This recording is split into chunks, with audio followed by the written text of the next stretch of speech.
Hey everybody, it's Master Gallengeist here, bringing you my review for the Guardians of the Galaxy Holiday Special on Disney Plus. And this was a weird one for me.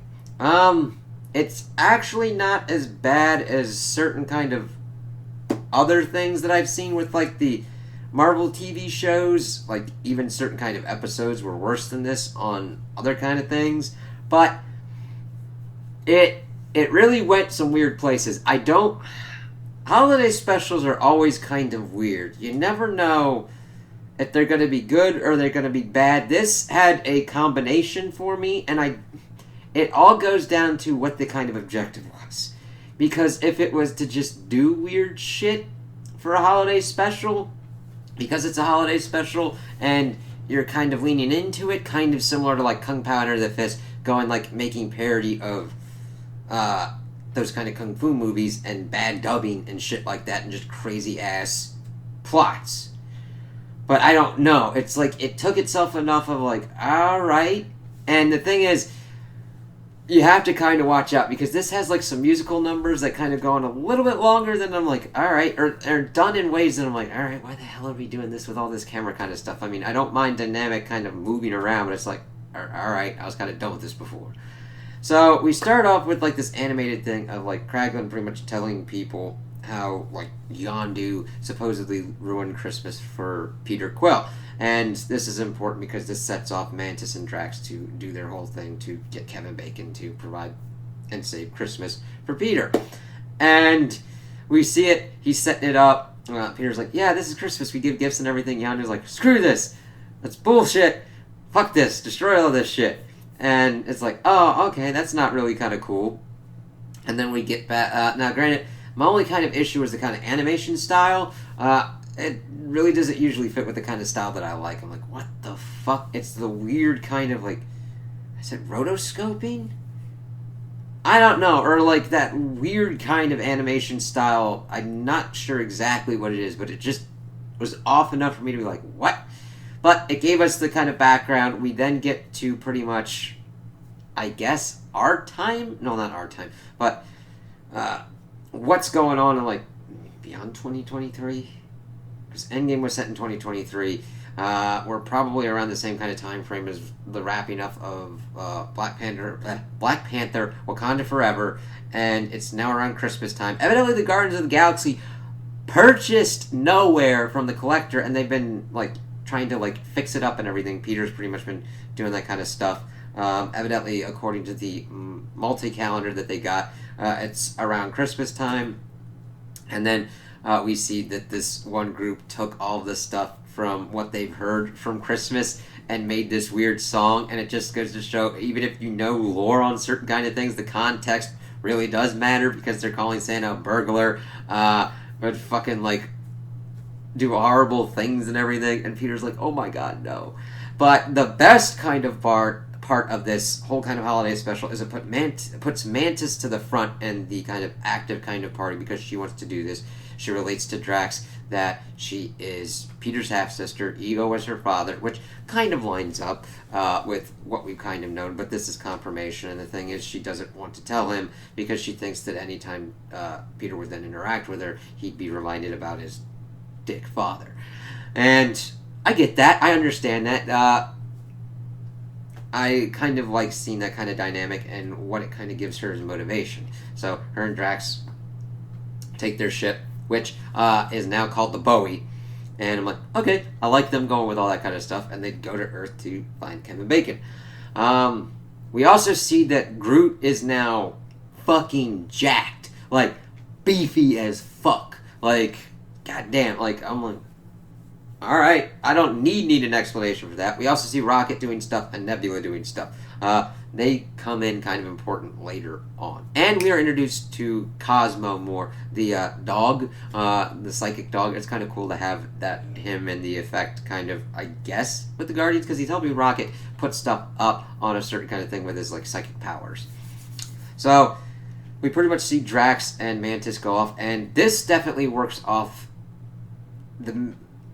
if anything good is taken from this, I do like that if they do these kind of specials, they can focus on, like, characters like Drax and Mantis doing their own kind of thing, and seeing how they interact and what they do, how they think, what kind of objectives they come up with, and sometimes how they kind of clash. Because usually, like, when you got a Guardians movie, you got a lot of characters that you got to juggle around, and you usually center around kind of Peter Quill as the leader, as the kind of anchor character and everything going on like that. And he wanted to, Mantis wanted to help him because of being sad about Gamora and everything like that. So they get there.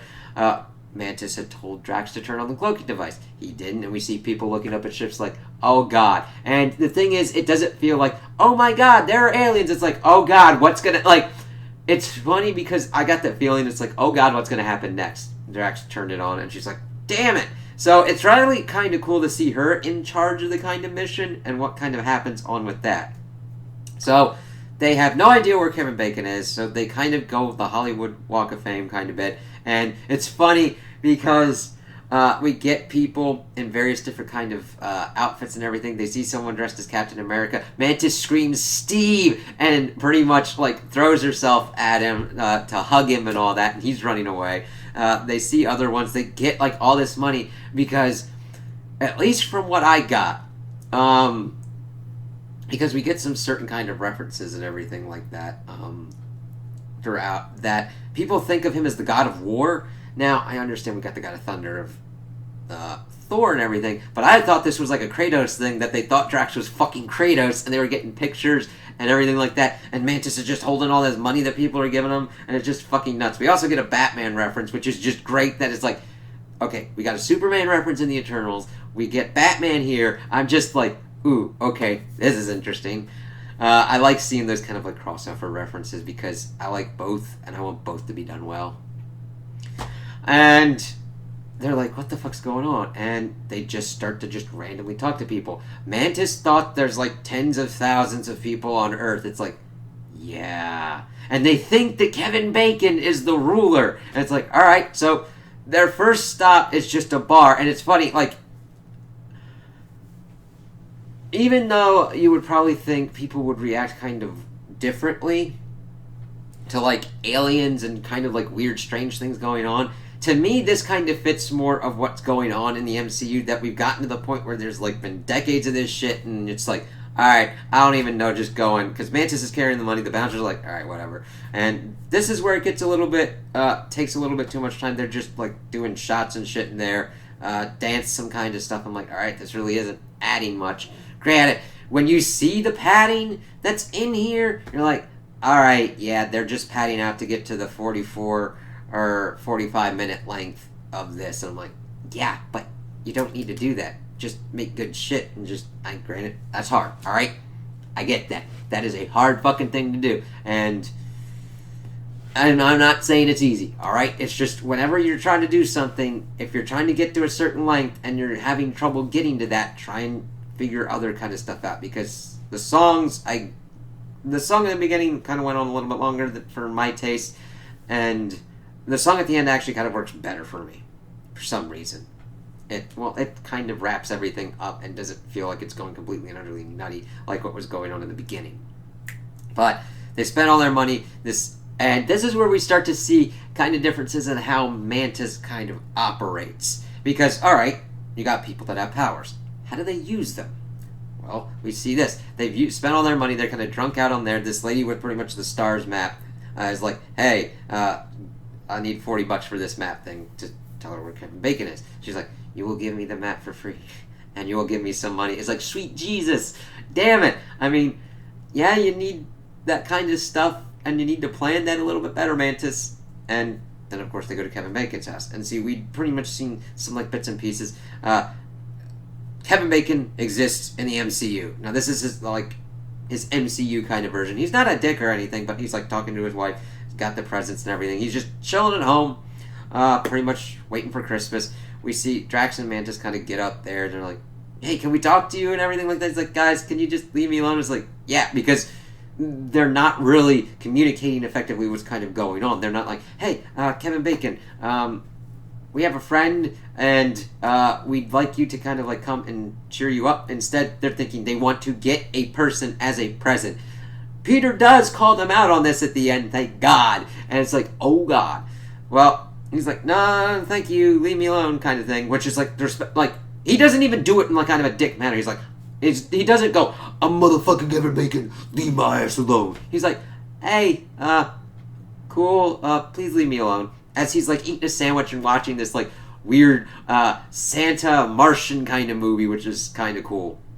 But then Mantis is like, maybe you could toss me over. And before she's even finished the sentence, Drax has tossed her over. And she's like, I wasn't even ready, damn you. I didn't even finish my sentence. It's like, toss you over, not toss you over. It's like, Drax, you need to, like, I understand trying to, like, process kind of stuff differently, but you gotta see what she's even trying to, like, end on with that kind of thing. So he then jumps over. They get attached. He gets attached to a little blow-up elf doll thing for, like, outside kind of ornament, and she gets attached to a candy cane thing, and they kind of like buzz in, and like Kevin Bacon's like, guys, please leave me alone, I'm calling the cops now. And it's crazy because Kevin's acting fine here. It's like, yeah, alright. Drax busts in, he's like, come in, yeah, we're gonna take you to our friend. And he's like, ah shit, drops like this tree and everything, trying to run from him. Mantis does some kind of crazy like jumping on walls kind of shit, and we pretty much get the chase to ensue. Mantis still has her candy cane, but Drax has dropped his little elf dude, and Mantis pretty much gives him the ultimatum of like, you either do this for Peter, or you go back and get the elf dude. And he's seriously thinking about it, and she's like, fuck you. And he wonders if the candy cane's a man. That joke, I'm like, It's not the worst thing, and it only lives for about like 2 kind of instances. So Kevin Bacon's pretty much running. The cops are there. He's like, oh, thank God. And then the cops are trying to get them to stop. Mantis kind of bugs out from one place. They're trying to shoot Drax, and of course it has no effect on him. He's just like, stop. You're tickling me. I'm going to pee myself. And then Mantis like goes through and like annihilates these motherfuckers. Now granted, she doesn't kill them. Alright, she pretty much puts them to sleep. So it is cool to see her character through this action, which is what I always like to see on this kind of stuff. And it's like, holy shit. Drax then, of course, fucking flips another car that comes out of nowhere. And she's like, you killed people. Why the fuck? But they're okay. She's like, hey, are you alright?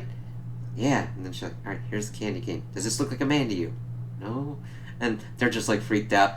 She trances Kevin Bacon to like come with them. They pretty much steal shit from a Christmas shop, and then they're flying on their ship to get back to nowhere. And they come to the realization that Kevin Bacon is not a hero and is instead an actor, because they're trying to figure out what he did in the Footloose thing and everything. Is like, no, I did that kind of stuff. And she tries to use her powers to turn him in, make him act like a hero. And then he at first is a World War II kind of dude with a British accent. So like, no, act like yourself. He's like, I'm Bruce Wayne, I'm Batman. And I'm like, oh, okay. And her and Drax are feeling like the plan is falling apart, but they think that they've kind of got it worked up. And then they turn nowhere into this whole Christmas thing. They get Kraglin, Rocket, Groot, the rest of them to kind of like get Peter in. And the reveal's really nice. It's like, if they had just gone to Earth and gotten Christmas stuff, that would have worked out fine. And then they wheel in Kevin Bacon, and he's like, oh, sweet Jesus, you kidnapped him. This is human trafficking. What the fuck? And he's like, I'm so sorry. He tells Mantis to take him out of the trance. He starts freaking out, and I'm like, I understand Peter trying, like, it's really kind of crazy that at least they were able to get this kind of, like, interaction down perfectly, because Peter's, like, trying to talk to him as calmly as possible, but, of course, Kevin Bacon is freaking the fuck out. I'm like, I understand both. I understand Peter trying to be like, listen, please don't run, as he then tries to pretty much run, but they get everything kind of set up. It's like, shit. So he's then pretty much almost going to be taken home. Kraglin tells him about the whole kind of Christmas thing and everything, and been feeling down. He gets actual cell reception. He's like, yeah, we got a couple antennas on this thing that can reach about like 400 million light years or whatnot. And he talks about how Kevin Bacon's roles have inspired Peter to be the hero that he is, that he had to save the galaxy through dancing. And it sounds crazy like that, but you never know who you might inspire with even the weirdest of little kind of things. Like, Kevin Bacon would have been like, Footloose is a nice kind of fun movie. And because of that movie, and because of the things that Peter saw through that, he took that as a hero thing and inspired him to do heroic acts on his own, in his world, in the real world, in his MCU kind of stuff. And it's like, huh, you always got to think about that. And it's like, all right, that's kind of cool. And he's like, yeah, I'm just going to hang out with some friends who really need some Christmas spirit kind of right about now. And then he does his own kind of thing, singing his song as people start giving gifts and everything. And this is just, oh, God, it's nuts. We see little Groot giving kind of like little things to people. Nebula somehow got Bucky's arm and gave it to Rocket, and the perfect thing is Rocket said, hey, Bucky's arm. Like that's not like that dude's arm. He knew Bucky's name. He knows him enough to be like, oh, that's Bucky's arm. And I'm just thinking, what did she fucking do to get Bucky's arm? Like, granted, she could brute force. Like, she's cybernetic. She's a deadly assassin. Given enough and not kind of killing kind of shit, I would actually want to see how that kind of went down. Also, the Wakandans have their own kind of thing. They have the deactivation from the arm that we saw with Falcon and the Winter Soldier. I would put more stock that, like, Bucky's like, I gotta live without my arm. Or, like, does he go to Wakanda to get another arm? Can Wakanda, like, remote deactivate it from... Now, granted, Wakandan technology is awesome. I'm just wondering if it would work millions of light years for the signal and everything. I'm just wondering... Then it's like... Does Shuri have to... Shuri would have to deal with that. It's like, who the fuck took your arm? Where the fuck did they take your arm? Like, it was just so kind of nuts, but awesome enough to tie back into the whole Infinity War when Rocket's like, I'm getting that arm. And Nebula knew about it and did it. And Nebula had some nice kind of stuff in this, kind of more background kind of things, but it fit with her character, just like how she kind of carried herself with like as minimal dialogue as possible. And I'm just like, oh shit, this is fucking nuts. Well, he's got to get it back before the Thunderbolts, because Bucky's going to be in that, so we'll see how that kind of works out. But I'm just thinking, oh shit, like all the craziness that could ensue with it, I'm just like, oh my god. And they're kind of finishing up. Mantis gives Drax the little elf dude and everything, and it's kind of cool just seeing everybody get their kind of stuff. Mantis kind of comes clean to Peter about the Christmas thing because she wanted to make it better for him. And he's like, Kraglin doesn't know the whole story, because we learn that Yondu actually does start to like Christmas because he goes through the thing, he opens the gift, and that's like the first kind of little tchotchke kind of thing that he got, because you see that he's like got these little kind of collectible stuff. And evidently this is the beginning for it, because we go back in the whole kind of like animated style and he puts it on there. And he also gave Peter the gift of his blasters that he has used for his main weapons. And it's just really kind of cool to get that kind of origin kind of that. And it's a small thing, it's not an important thing, but that's the kind of cool things that you can do with these kind of little specials. And like a little like mini series if you need to, with a couple episodes. Experiment with what you need, like value add that shit, so where you're like, oh, okay, that's really kind of cool. And then she comes clean because she's crying, saying that like I'm your sister, and he's like, that's the best Christmas present I ever could have had, as they hug and everything. And is it sappy and cliched? Yes. But is it nice and cool? And usually the stuff that kind of happens with these holiday specials, yeah, that part was executed well enough. And I'm like, yeah, okay. And it kind of ends out with that. And there's a little thing at the end where Cosmo and Rocket are dressing up Groot like a Christmas tree, and then he like drops his arms. He's like, what the hell? And then Rocket's like, fine, you ruined Christmas, we're gonna have to do this again next year. And that's a funny little joke to see, I guess, how this would kind of go. So this one was kind of a hard one. It had stuff that I liked, with like giving us background information, weird kind of jokes that like kind of worked out well enough, and hitting the usual kind of Christmas kind of feel around for that time. And then other things, it's like, why is this here? This is kind of like filler, kind of padding out time and everything, and just, I don't know if they're trying to making fun of holiday specials while trying to be a holiday special. That's always kind of hard to do, because you're like, alright, how serious do you take this thing? Do you go full-on parody while understanding that you're doing the badness? Or are you trying to do something good and you're just not executing it well enough? That's where it kind of gets into the kind of stuff that's kind of nutty with me. So, would I recommend this? I would recommend this over most of the kind of stuff. The main ones that I've liked have been like Hawkeye and Loki, and if you really want a Christmas one, Hawkeye, of course, works out better. But I would definitely recommend this and like Werewolf by Night as the ones that you could really like, if you want more MCU kind of stuff, that work out well enough. And just be prepared for like the kind of weirdness that goes on with this. But yeah, I got more enjoyment towards the end of the holiday special than I had in the beginning. It's like, alright, it's...